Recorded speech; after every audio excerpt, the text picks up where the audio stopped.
بسم اللہ الرحمن الرحیم۔ السلام علیکم۔ جانا تجھے جب جانا کی ایپیسوڈ نمبر 3 کے ساتھ میں مریم آپ کی خدمت میں ایک بار پھر حاضر ہوں۔ ناول شروع کرنے سے پہلے جو لوگ میرے چینل پر نیو آئے ہیں ان سے گزارش ہے چینل کو سبسکرائب کر دیں تاکہ آپ کو اس ناول کی ہر ایپیسوڈ سب سے پہلے ملتی رہے۔ تو شروع کرتے ہیں۔ تاجفین کے لیے یہ منظر عجیب و غریب تھا۔ سامنے پڑی لڑکی کو دیکھ کر اگر وہ یہ سوچتا کہ شاید کسی غلط گھر میں آ گیا ہوں تو اسی وقت عباس کی موجودگی یہ غلط فہمی دور کر دیتی تھی۔ یقینی تھا کہ وہ اپنے ہی گھر میں ہے، مگر سوال یہ اٹھتا ہے کہ یہ کون ہے؟ ماتھے پر الجھن کی شکن لے کر آگے آیا، پسٹل، چابی اور بیج سینٹرل میز پر رکھا۔ کچن میں جا کر ہاتھ دھوئے، فریج میں سے اپنے لیے ٹھنڈے پانی کا گلاس نکالا، وہیں اسٹول پر بیٹھ کر گھونٹ گھونٹ پانی پیا۔ اس خاتون کے بالوں کا رنگ اور لمبائی اس کے اندر خطرے کی گھنٹی بجا رہی تھی، کیونکہ شادی والے دن اس کے بال نہیں دیکھے تھے، پر آج ہی وہ اس سے دوبارہ ملی تھی۔ اس کے بال باب کٹ تھے، کالے بالوں میں کہیں کہیں گہری سرخ شیڈ آتی تھی اور صوفے والی کے بال چھوٹے اور بلب کی روشنی میں مزید سرخ نظر آ رہے تھے۔ کچن سے نکل کر وہ فارس لوگوں کے کمرے میں گیا۔ کمرہ خالی تھا۔ اسی والے کمرے میں گیا تو دونوں کو کارپیٹ پر بے خبر پایا۔ دونوں سونے کو تو اپنے کمرے میں ہی گئے تھے، مگر گرمی اور حبس نے مت ہی مار دی تھی تو دونوں وہاں سے بھاگ نکلے۔ دروازہ بند کر کے ابا کی طرف آیا، جہاں پہلے سے ہی بتی جل رہی تھی، جس کا مطلب تھا وہ جاگ رہے تھے۔ السلام علیکم ابا جی۔ وعلیکم السلام۔ کھانا کھاؤ گے؟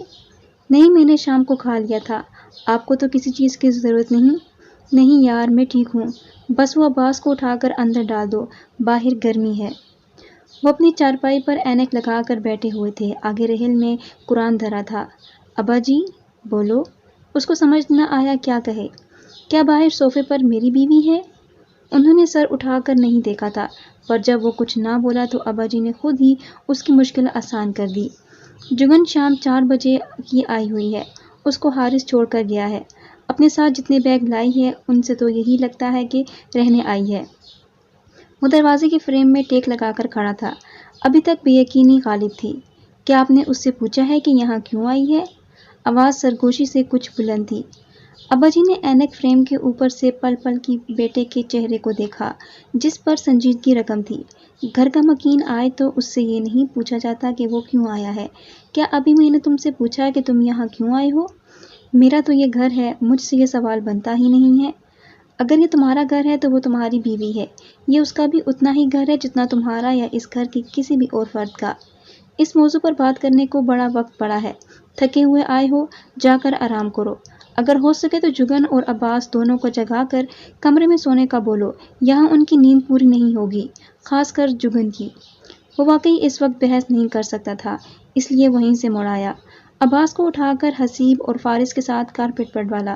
اپنے کمرے میں جا کر اس نے ایئر کولر میں پانی بھرا، اسے آن کیا، بیڈ کی چادر جھاڑ کر دوبارہ بچھائی، سرہانا ٹھیک کر کے رکھا۔ واپس باہر آیا تو وہ ویسی کی ویسی لیٹی ہلکے خراٹے لے رہی تھی۔ اس نے اپنی زندگی میں خراٹے لینے والی عورت کیا سرے سے کوئی اتنی بے فکری سے پڑی سوتی یوں قریب سے نہیں دیکھی تھی۔ یہ اس کی زندگی کا پہلا تجربہ تھا۔ وہ اس کے اوپر جھکا، شہادت کی انگلی سے اس کے چہرے پر آئے بال دھیرے سے پیچھے ہٹائے۔ گلابی ہونٹ نیم وا تھے، لمبی پلکوں والی آنکھیں بند تھیں۔ تاجفین کو اسے وجود سے تازہ کیے شیمپو اور دھیمی سی خوشبو آ رہی تھی۔ اس کو جگا کر اندر بھیجنے کا ارادہ ترک کرتے ہوئے اس نے بڑے آرام و سہولت سے اس کو گود میں اٹھا لیا۔ وہ کسی بچے کی طرح اکٹھی ہو کر اس سے چمٹ گئی۔ تاجفین نے آنکھیں گھما کر سوچا، محترمہ میرا کام مزید آسان کر رہی ہیں۔ اندر لا کر بیڈ پر ڈالنے کے بعد مڑ کر ایک بھی نظر اس پر ڈالے بغیر وہاں سے نکل آیا۔ ذہن میں بہت سے سوال کھلبلی مچا رہے تھے، مگر وہ ہر سوال کو نظر انداز کرتا ہوا آرام دہ لباس پہن کر اپنے بھائی کے کمرے میں سونے کو لیٹ گیا۔ وہ ساحل سمندر پر تاجفین کے ہاتھوں میں ہاتھ دیے واک کر رہی تھی۔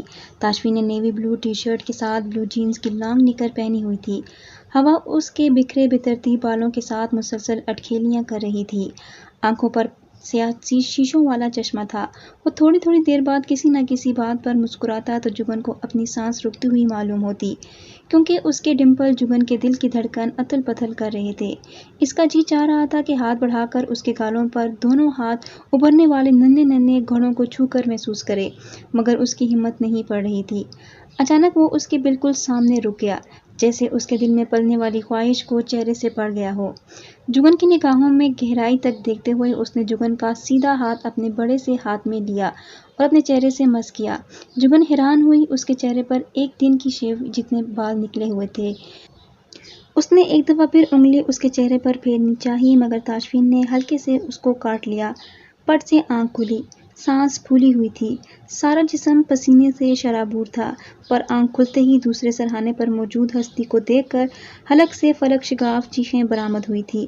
بیڈ پر سے کودتے وقت یہ نہ معلوم ہوا سکا کہ وہ پہلے کودی یا جس کے ڈر سے کودی وہ پہلے فرار ہوا، پر اللہ کی کرنی ایسی ہوئی کہ دونوں کی ٹائمنگ انتہائی افسوسناک رہی۔ پیروں کے نیچے روئی کا گالا محسوس کرتے ہی چیخوں میں اور تیزی آ گئی۔ کمرے سے باہر والی عوام اپنے روزمرہ کے دھندوں میں مصروف تھی، مگر خاتون کی دہائی سنتے ہی جو ہتھیار ہاتھ میں آیا جوان اٹھا کر موقع واردات کی جانب بھاگے، جیسے بن دیکھے ہی جان گئے ہوں کہ آگے کس شیر سے ملاقات ہونے والی ہے۔ ایک کے ہاتھ میں وائپر تھا کیونکہ وہ فرش دھونے کے بعد وائپر لگا رہا تھا، دوسرے کے ہاتھ میں جھاڑو تھی کیونکہ وہ باہر دروازے کے سامنے گلی صاف کر رہا تھا، تیسرے کے ہاتھ میں جوتا تھا کیونکہ وہ اپنے سامنے جوتوں کا ڈھیر لگائے جوتے پالش کرنے میں مصروف تھا، چوتھا صرف تجسس کے مارے وہاں آیا تھا۔ ہاتھ میں بھرا لسی کا گلاس تھا، جسے ہی وہ اندھا دھند بھاگتی ہوئی کمرے سے نکلی سیدھی لسی والے سے ٹکرائی۔ جگن کو یوں معلوم ہوا سر کسی دیوار میں دے مارا ہے، جبکہ سامنے والے نے اپنے سینے پر ہلکا سا ہاتھ مار کر سہلایا۔ خوف اتنا زیادہ تھا کہ وہ ٹکر بھول کر دوڑتی ہوئی صوفے پر چڑھی۔ میں یہاں ایک پل نہیں رہوں گی، زور قطار روتے ہوئے ایک ہی لائن بولی۔ سب سے پہلے حسیب نے اندر نظر ڈالی، پھیلی ہوئی آنکھوں سمیت بے یقینی کے ساتھ نفی میں سر ہلاتا باہر آیا۔ اس کے بعد وائپر کو بندوق جیسا تان کر آگے بڑھنے والا سپاہی فارس تھا۔ ایک پل کو جائزہ لینے کے بعد کانوں کو ہاتھ لگاتا واپس آیا۔ عباس کی آگے جانے کی ہمت نہ ہوئی، وہ وہیں جگن کے پاس صوفے پر چڑھ آیا۔ تاشفین نے دونوں بھائیوں کو ڈانٹا، اپنے ڈرامے بند کر کے کچھ پھوٹ بھی چکو، کون سی بلا دے کر آئے ہو؟ کچھ نہ پوچھو، اندر ایک شہادت واقع ہو گئی ہے۔ جس ڈان کو ساری دنیا کی پولیس نہ پکڑ سکی، اس نے تمہاری بیوی کے چرنوں میں جان دے دی ہے۔ فارس سیدھے الفاظ میں بکو۔ تاشفین کی بات پر فارس نے حسیب کو بولنے کا اشارہ کیا۔ حسیب نے نہ نظر آنے والے آنسو صاف کیے۔ اپنا جگری یار مر گیا، ہائے اب میں راتوں کو کس کا انتظار کیا کروں گا، کس کے لیے سب سے چھپا کر کھانا بیڈ کے نیچے رکھا کروں گا۔ اب تک تاشفین کے شک کو یقین مل چکا تھا، مزے سے بولا، اب تو تم لوگوں کو میری بات سمجھ آئے گی، یہ لڑکی اس گھر میں خطرناک مقاصد لے کر آئی ہے۔ پہلے آدھی جوؤں کا خاتمہ کر دیا، اب دن چڑھے ہی ہمارا شیر جوان مار دیا، اس کی لاش کو ٹھکانے لگاؤ، اس کے بعد اس لڑکی کو یہاں سے چلتا کرو، سامان باہر گلی میں رکھو، ایک عدد رکشہ بلواؤ اور ٹاٹا بائے بائے کرو۔ جگن جو کہ صوفے پر کھڑی عباس کو مضبوطی سے تھامے کانپ رہی تھی، غصے میں سب بھول کر نیچے اتری، عین تاشفین کے سامنے آئی، جس نے ایک ہاتھ میں گلاس پکڑا ہوا تھا تو دوسرا ٹریک سوٹ ٹراؤزر کی جیب میں دھرا ہوا تھا، جس کے پانچے فولڈ کیے ہوئے تھے۔ پیروں میں کالے رنگ کی سادہ سی چپل تھی، سفید ٹی شرٹ، ماتھے پر گرے بے ترتیب بال، کالی سیاہ آنکھیں، اوپر کو موڑی لمبی لمبی پلکیں۔ وہ پوری سنجیدگی سے اس کی طرف متوجہ تھا۔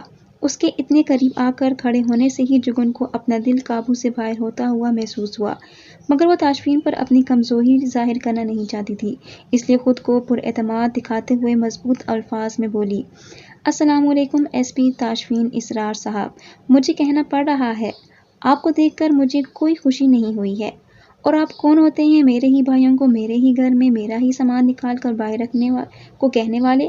آئندہ ایسا ویسا کوئی آرڈر نشر کرنے سے پہلے یہ سوچ لیجیے گا کہ کہیں ایسا نہ ہو میرا سامان یہاں سے نکلوانے کے چکر میں آپ خود ہی در بدر ہو جائیں۔ تاشفین کی بھویں اوپر کو شوٹ کر گئیں، حیرت سے اس کا سر تا پیر دیکھا، پھر کھیکی کرتے بھائیوں کو گھورا، جس پر کھیکی کی آواز اسی وقت بند ہو گئی۔ اس کے بعد واپس اس پر نظر ڈالی، بیوی صاحبہ اگر چونٹی کیبی پر نکل آئے نا تب بھی وہ عقاب نہیں بن سکتی، چونٹی ہی رہے گی۔ مجھے دوبارہ بیوی مت بلائیے گا کیونکہ میں آپ کی بیوی نہیں ہوں۔ تو پھر کیا ہو؟ تاشفین کو اس گفتگو سے مزہ آ رہا تھا۔ آپ کی کچھ بھی نہیں ہوں۔ تو میرے گھر میں کیا کر رہی ہو؟ یہاں سے اپنے بھائیوں اور انکل کے پاس آئی ہوں، آپ کسی غلط فہمی کا شکار مت ہوں۔ کمال ہے، یوں اچانک سے انکل اور بھائیوں کی محبت کیسے جاگ اٹھی؟ میں آپ کے کسی طنز کا جواب دینے کی پابند نہیں ہوں۔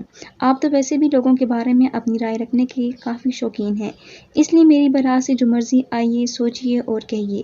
تاشفین 2 قدم اس کی جانب بڑھا، وہ بے اختیار پیچھے ہو گئی۔ تم عورتوں کے ڈراموں سے بڑی اچھی طرح واقف ہوں، جس بھی خفیہ مقصد سے آئی ہو یا بھیجی گئی ہو۔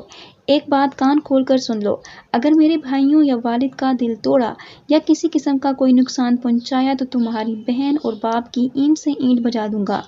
آنکھوں میں چیلنج سے گھورتے ہوئے نیا بیان دے کر اپنے ہاتھ میں پکڑا ٹھنڈا لسی کا گلاس جگن کے ہاتھوں میں دیتے ہوئے وہاں سے ہٹ گیا۔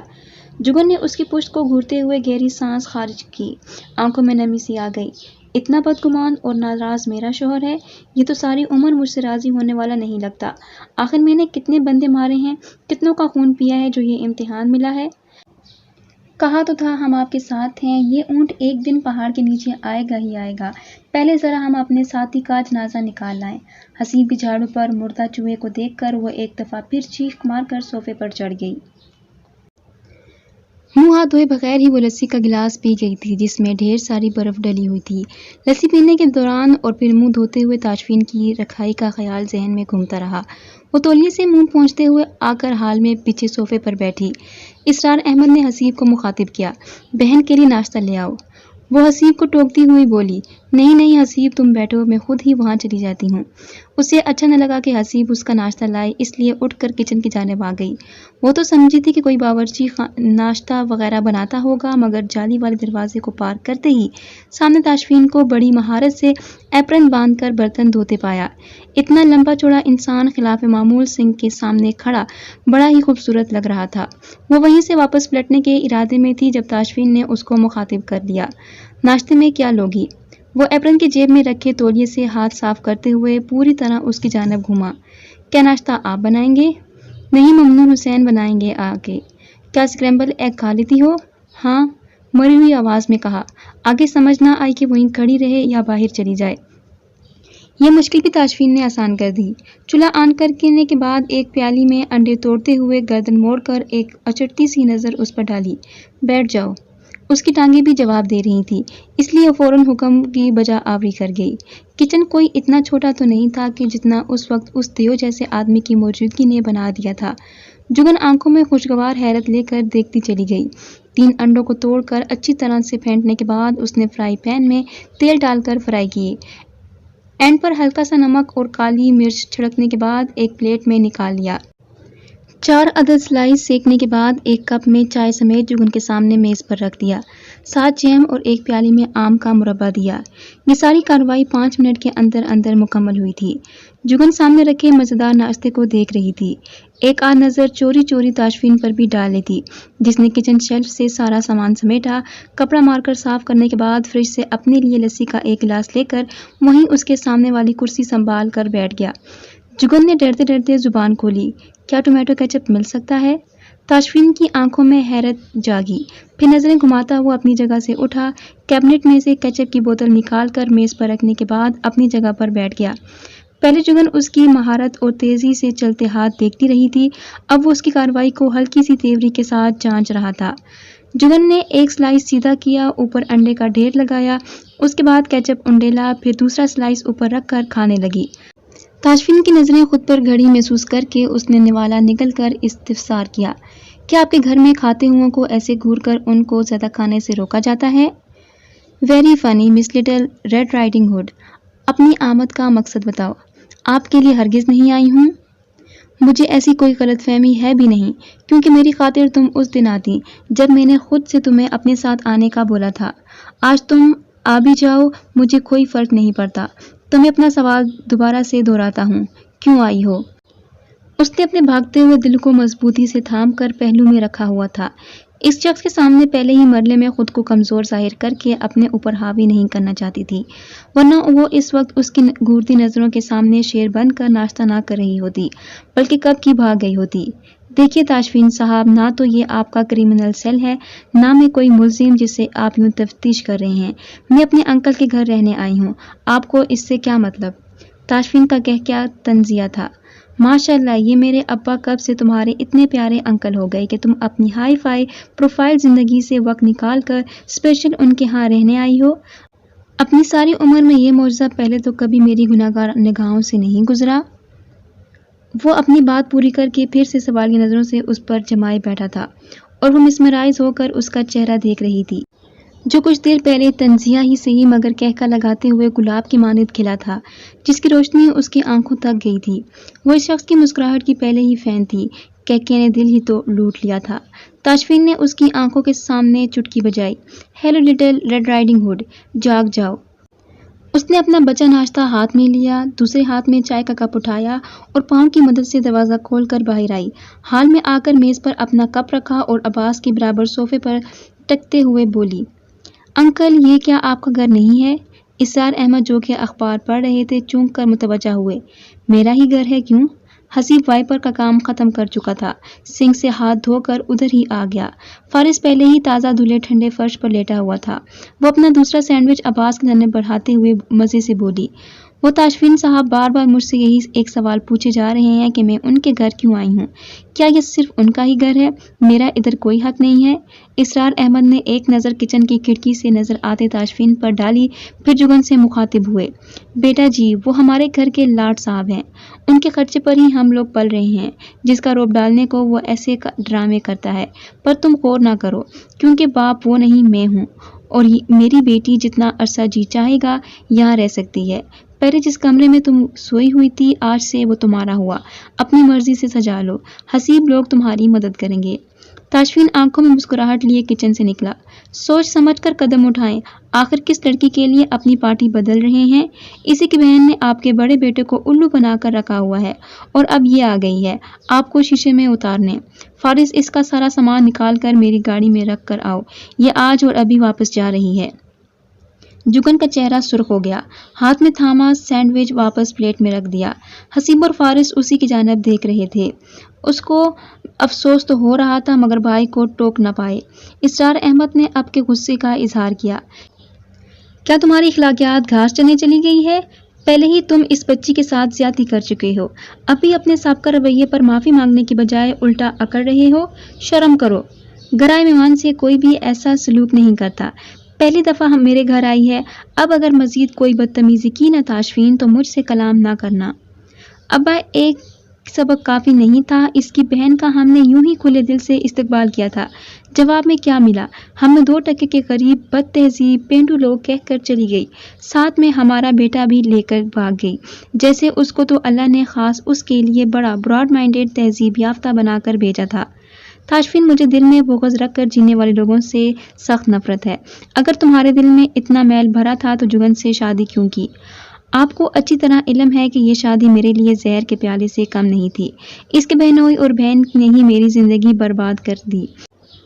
میں ان لوگوں کو انہی کی زبان میں جواب دینے کے لیے اس سولی پر چڑھا تھا، اب یہ آپ کی سگی بن کر آ گئی ہے، جیسے ہم تو پاگل عقل سے پیدل لوگ ہیں کہ ان کی مکاریوں کو پہچان ہی نہیں سکیں گے۔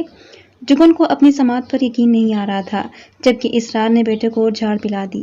تاشفین آج تم نے مجھے میری عمر سے 3 گنا چھوٹی عمر کی بٹی کے سامنے شرمندہ کر دیا، کیا یہ میری تربیت ہے؟ ابا آپ اس کو بولیں گے یہاں سے چلی جائے، ورنہ میرا اخلاق اور بھی کام سے جائے گا، اور میں سوری بھی نہیں کروں گا۔ جگن اس سے زیادہ خاموش نہ رہ سکی۔ انکل آپ اس کو بتا دیں، نہ میں ان کی جیب سے کھاتی ہوں، نہ ہی میں یہاں ان پر کوئی ڈورے ڈالنے آئی ہوں، یہ جو ڈر رہے ہیں نا کہ جیسے حارث بھائی آپ ہی کے پیار میں اندھے ہو گئے ہیں ویسے ہی یہ ہو جائیں گے، تو ان کو بولیں اپنی ہمت بچا رکھیں، میرا ایسا کوئی ارادہ نہیں ہے، ڈرپوک کہیں کے۔ آخری لائن ڈرپوک براہ راست ڈرپوک کی نظروں میں دیکھ کر بولی تھی، جواباً جو تاثرات ملے وہ اسے فوراً نظریں پھیرنے پر مجبور کر گئے۔ اسرار احمد کے لبوں پر مسکراہٹ دوڑ گئی، جبکہ وہ تینوں بھائی ایک دفعہ جگن کا چہرہ دیکھتے جو اپنی بات پوری کرنے کے بعد مزے سے چائے پینے لگی، پھر دوسری دفعہ اپنے بھائی کو دیکھتے جو بہت کچھ کہنے کی خواہش دل میں دبائے اس کو صرف گھوریوں سے نواز رہا تھا۔ تبھی بیرونی دروازہ دھڑام سے واہ ہوا اور پھوپھی سغرا کا چہرہ فریم میں ابھرا، گورا چٹا چہرہ، درمیانی قد کا فربی مائل وجود، صاف ستھرے کپڑے، سلیقے سے سر پر ٹھہرا سفید ململ کا دوپٹہ، جس میں سے سرخ مہندی سے رنگے بال جھانک رہے تھے۔ پیروں میں سادہ سی چپل، ایک بازو پر سونے سے 2 کڑے، دوسرے ہاتھ کی درمیانی انگلی پر ایک انگوٹھی، چہرے پسینے سے بھیگا ہوا تھا۔ ان کو دیکھتے ہی حسیب زیر لب بڑبڑایا، چلو جی تیار ہو جاؤ، چلتا پھرتا خبرنامہ آ گیا ہے۔ اور بھائی آج تو پھوپھی کا دل توڑنے والے ہو، آخر کب سے وہ تمہاری اور نرگس کی شادی کے خواب دیکھ رہی ہیں۔ حسیب کی بات پر فارس اور عباس اسرار احمد کے ساتھ مل کر ہنس پڑے، جبکہ تاشفین نے حسیب کو اپنی بکواس بند رکھنے کا حکم دیا۔ جگن نے ناسمجھی سے سب کی شکلیں دیکھیں تو واہ خدائی، کوئی گرمی ہے! قیامت والے سوندرے کا سورج رب نے ابھی ہی دنیا میں بھیج دیا ہے، دن ابھی پورا چڑھتا نہیں اور پھاپڑ جل اٹھتے ہیں۔ اسرار احمد، میں تو کہتی ہوں جہاں مری میں گھر بنائیں۔ وہ نہیں ہے اپنا سنار، آج صبح سارے بال بچے کو مری لے گیا ہے چھٹیاں منان۔ پھوپھی مری کون سا آئس لینڈ میں ہے، مری بھی پاکستان میں ہی ہے، اتنی گرمی میں وہاں جانے کے دوران سفر میں ہی مت ماری جائے۔ پھوپھی پہلے تو فارس کی بات بڑے غور سے سن رہی تھی، مگر جیسے ہی اندر آنے کے بعد نظروں نے جگن کو فوکس کیا، ان کی ساری توجہ اسی کی جانب ہو گئی، انہی قدموں پر تھم گئی، ایک ہاتھ منہ تک گیا۔ وے اسرار، ایک کڑی کون ہے؟ حسیب نے ابا جی کو آنکھ ماری اور بولا، پھوپھی جی کون سی کڑی؟ پھوپھی کی نگاہیں اب بھی جگن پر تھیں۔ ہائے ہائے، یہی جو صوفے پر بیٹھی ہے اپنے عباس کے کول۔ کیا ہو گیا ہے پھوپھی، ہمارے گھر کڑی کا کیا کام؟ لگتا ہے گرمی نے نظر پر بھی اثر کیا ہے۔ جا وے پراں، میری اتنی عمر ہو گئی، آج تک بغیر اینک کے سبق قرآن پاک پڑھ لیتی ہوں، سوئی میں دھاگا ڈال لیتی ہوں، اور بھلا اتنی بڑی جیوندی جاگدی کڑی تنا نو نظر نہیں آتی پئی؟ پھوپھی کہیں سامنے والے آئینے میں اپنے آپ دیکھ کر تو دھوکہ نہیں کھا رہی ہیں، کیونکہ یہاں ہم پانچوں باپ بیٹوں کے علاوہ کوئی ہے تو وہ آپ ہیں۔ اور پھوپھی آپ خود کو لڑکی بول کر گنہگار تو نہ ہوں، کل کو اللہ کو بھی منہ دکھانا ہے۔ اب کے جواب فارس کی جانب سے آیا۔ پھوپھی نے غصے سے دونوں بھائیوں کو گھورا، پھر اسرار احمد کو، تیرے یہ دونوں مستنڈے اپنی حرکتوں سے باز نہیں آتے، کسی دن ان کو جوتے مارنے پڑ جائیں گے، بس ایک تاشی ہی میرا پتر ہے۔ اب وہ ڈرتے ڈرتے جگن کے قریب آئیں اور اس کے وجود کو یقین کرنے کے لیے ہلکا سا کندھے پر ہاتھ کا دباؤ ڈال کر مطمئن ہو کر وہیں بیٹھ گئیں۔ اصلی کڑی یہ، ایسے ہی مجھے پاگل بنا رہے تھے۔ اسرار، یہ کون ہے؟ پہلے تو کبھی نہیں دیکھی۔ اب پھر حسیب باپ سے پہلے ہی بول پڑا، پھوپھی نہ پوچھو کیونکہ تمہارے ارمانوں پر اوس پڑ جانی ہے۔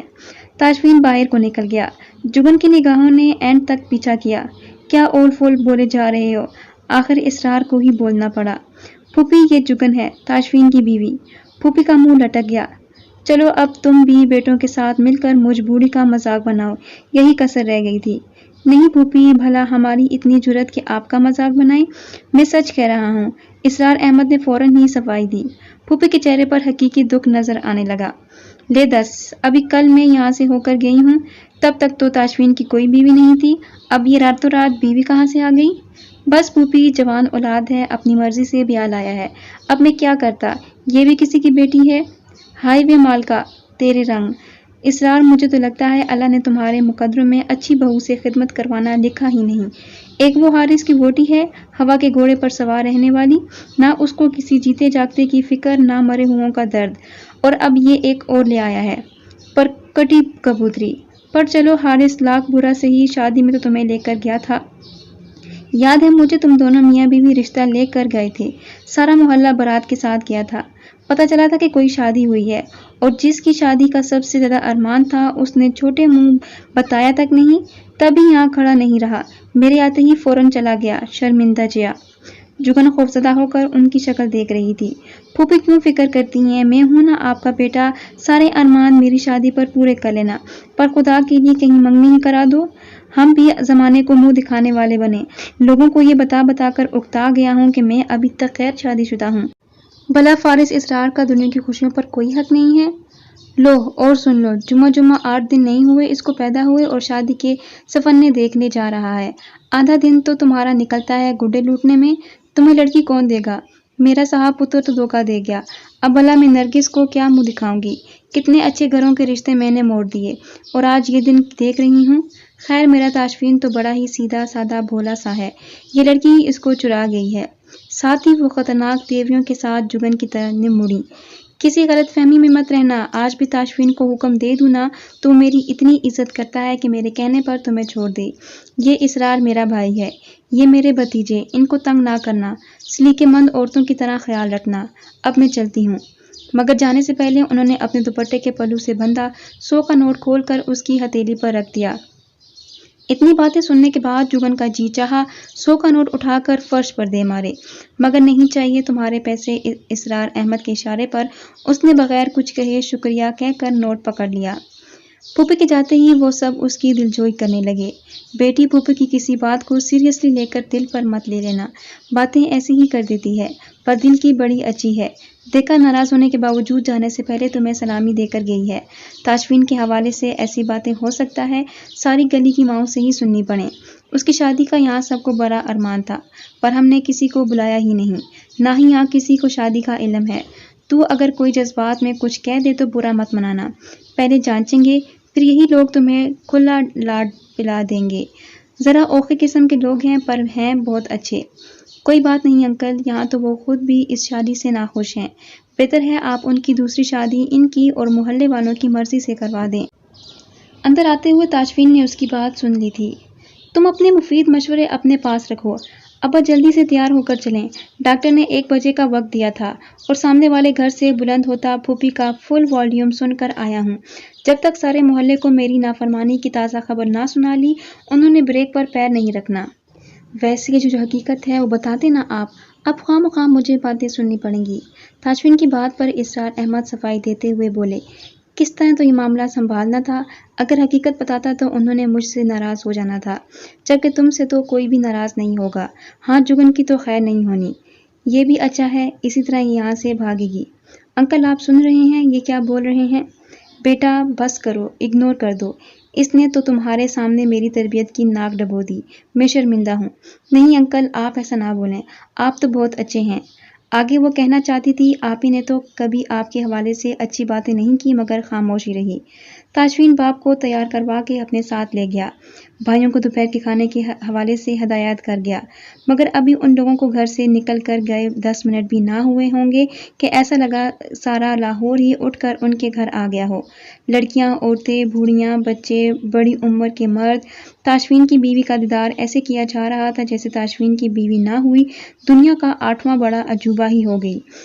کوئی سر پر پیار دے رہی تھی، کوئی اپنے فون میں اس کے ساتھ سیلفی بنا رہی ہے، کوئی سلامی دے گئی، جتنے منہ اتنی باتوں کے درمیان ایک چیز کامن رہی، سب نے یہ ضرور کہا دلہن تو بڑی پیاری ہے، اور دلہن کو تو اتنا موقع نہ ملا تھا کہ اپنے شکنوں والا لباس ہی بدل لیتی۔ اللہ اللہ کر کے یہ شو 11 بجے سے شروع ہو کر دن 3 بجے جا کر کہیں ختم ہوا۔ سب کو مسکرا مسکرا کر دیکھنے سے اس کا منہ درد کرنے لگ گیا تھا۔ جیسے ہی گھر خالی ہوا حسیب نے دروازہ لاک کر دیا۔ توبہ ہے یار، اچھا کیا جو شادی پر ان لوگوں کو نہیں بلایا، ورنہ کھانا ہی نہ پورا ہوتا۔ وہ چھوڑی، یہ بتاؤ ابھی کھانے میں کیا کرنا ہے، ابا لوگ بھی آتے ہوں گے۔ فارس کی بات پر حسیب نے کندھے اچکائے، بھائی کو فون کر دو آتے ہوئے کھانا لے آئے، اور کیا۔ فارس فون سٹینڈ کی جانب بڑھا، جگن اٹھ کر کمرے میں چلی گئی، دماغ سائیں سائیں کر رہا تھا۔ زندگی کا نیا اور عجیب و غریب واقعہ آج رونما ہوا تھا۔ فیشن جرنلسٹ طیبہ عام سے لباس میں کنگھی کیے بغیر اتنے زیادہ لوگوں سے ملی تھی، اس کے باوجود اندر باہر سب خالی پن تھا۔ کمرے موجود ایئر کولر آن کر کے بیڈ پر لیٹ گئی اور وہیں پڑے غافل ہو گئی۔